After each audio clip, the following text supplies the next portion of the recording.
Sorry brain है, जो skull bone है वो 4 भागों में डिवाइडेड है ना, parietal, frontal, occipital and temporal. तो ऊपर वाले ने सिर्फ एक ही खोपड़ी क्यों नहीं दी, इसको 4 में क्यों नहीं उन्होंने डिवाइड क्यों किया, जैसे कि बोन्स को अलग अलग पार्ट्स में क्यों डिवाइड किया, इसका क्या ज़रूरत है, सूचर्स का क्या ज़रूरत है। आगे वाला जो बोन है ये वाला, एक तो ये पूरा हो गया, अब इसको मैं टुकड़ों में बांट रही हूँ। जो सामने वाला है इसको मैं क्या बोलती हूँ, फ्रंटल, ठीक है।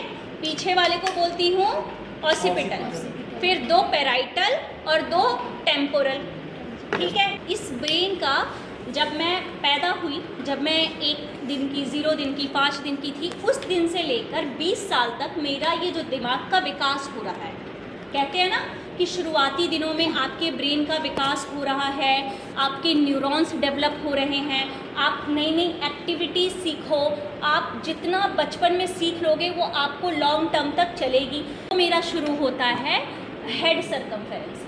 तो जब बच्चा पैदा होता है तो हम लोग 1 इंच टेप लेते हैं और उससे हेड सर्कमफेरेंस लिया जाता है, जो कि नॉर्मली पैदाइश के बच्चे वाले का 45 to 55 सेंटीमीटर होता है, और ये धीरे धीरे एक रेंज में बढ़ता है। मैंने बताया था कि जब मैं पैदा हुई थी तो मेरा इतना छोटा सा था सर, धीरे धीरे धीरे करके अब इतना बड़ा हो गया है, और अब मैं 50 साल की भी हो जाऊंगी तो मेरा सर नहीं बढ़ेगा, क्योंकि इसका दिमाग का विकास ऑलरेडी हो चुका है। मतलब विकास इन द सेंस कि इसकी गर्थ नहीं बढ़ेगी। पूछो। तो ये ब्रेन जो स्कल है उसको धीरे धीरे बढ़ने के लिए स्पेस चाहिए। 5 साल तक के बच्चों का पूरा विकास हो जाता है। 90% दिमाग का विकास 5 साल तक के बच्चे का हो जाता है, 5 साल तक। उसके बाद 5 साल से लेकर 20 साल तक का ये जो दिमाग का विकास होता है वो 19-20 करके होता है। तो वो मैक्सिमम आपका 10% वहाँ तक हो गया। फिर उसके बाद you have reached the space, अब आपके पास कोई जगह नहीं है बढ़ने के लिए, अब ज़रूरत भी नहीं। अगर ये सूचर ना होती, सिर्फ एक सिंगल स्कल बोन होता, तो कैसे ये चीज़ कॉम्पैक्ट है, इसको बढ़ने के लिए स्पेस कहाँ से दूँ मैं, नहीं दे सकती ना। अगर इसमें हल्का सा स्पेस होगा, वो होगा, अलाउ करेगा, कोई सूचर होगा, कोई जॉइंट होगा, तभी तो इसमें बढ़ता जाएगा।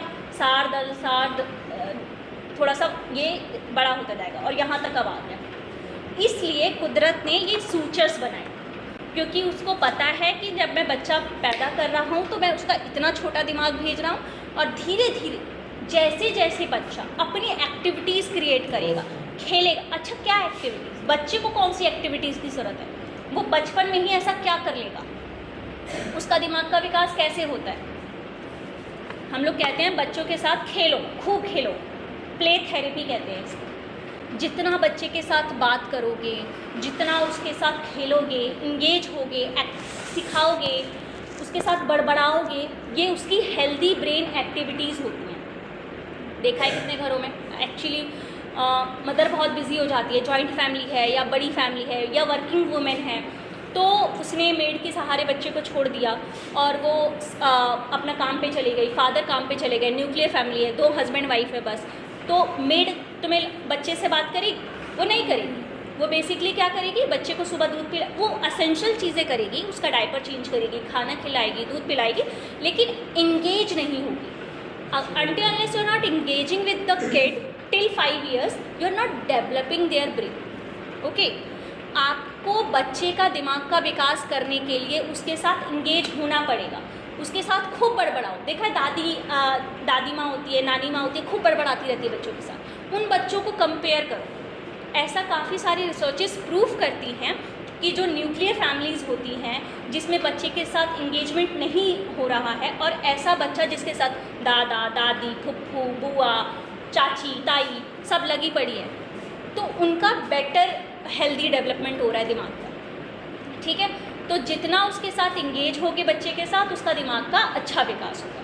सो this is the only reason why we have sutures in our brain.